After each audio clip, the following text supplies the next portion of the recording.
Hi everyone. So in our series of constraint optimization and functions of several variables, the third topic is of revenue maximization.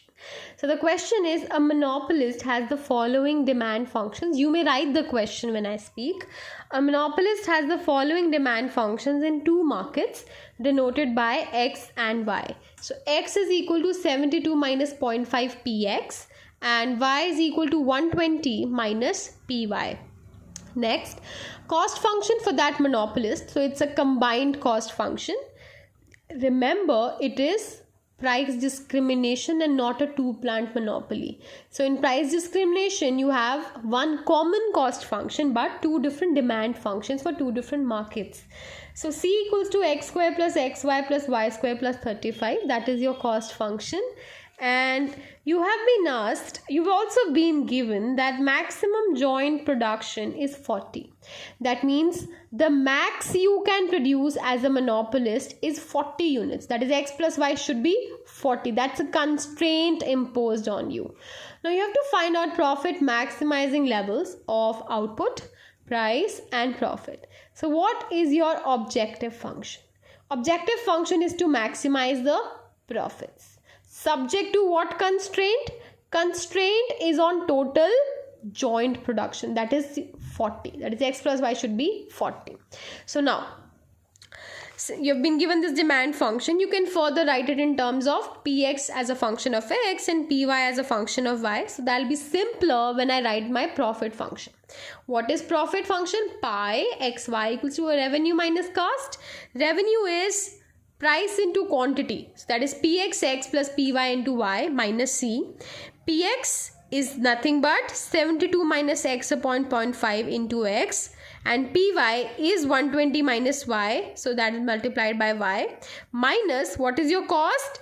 X square plus xy plus y square plus 35. So this will be a profit function. That is my objective function to maximize profits, subject to constraint is x plus y equals to 40. So make the Lagrangian function, that is f xy lambda equals to objective function plus lambda into constraint constant minus x minus y. So that is 40 minus x minus y. C minus g of xy, right? So that is 40 minus x minus y. Next, you find out first order conditions.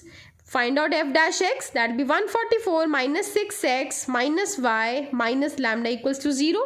And then, so basically in first order condition, you put first order derivative with respect to x, y and lambda equal to 0.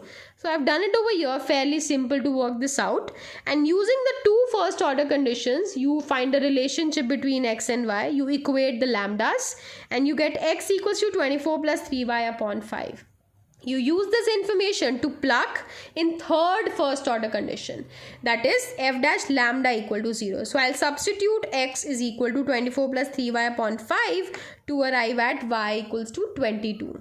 So this is one of the quantities which I've arrived at for profit maximization. So this is the quantity for market 2. Now what is the quantity for market 1? X is 24 plus 3y upon 5.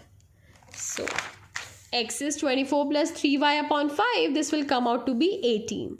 Now you also need to establish that this was the point of maximum revenue. So how do you do that?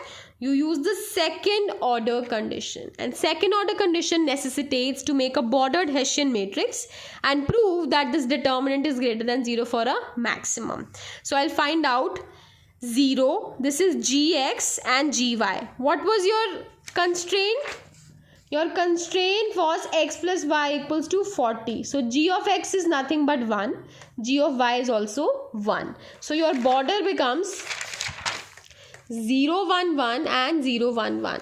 Next, I need to find out f double dash xx. That is derivative of this equation with respect to x. So that will be minus 6. And f double dash xy will be minus 1. F double dash yy will be minus 4. Using that information, I have it over here, fxx, fxy, fyx, fyy. fxy and fyx are one and the same thing because Young's theorem. So once you find out this determinant, this will be 8, which is positive. That means my x and y quantities are maximizing revenue in both the markets. Next, you were also asked to find out the prices and the profit. What is px? 72 minus x upon 0.5. Simply substitute x. You will get px. Simply substitute y in equation of py. You will get py. Once you have px and py, you can easily go about finding profits. Profits is revenue minus cost. Cost can be found by simply substituting x and y in the cost function. That is 1239. And then revenue is pxx plus pyy, that is 4100. So profit is revenue minus cost, will come out to be 2861.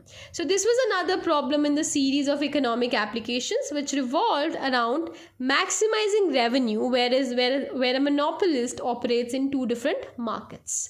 Thank you for watching the video.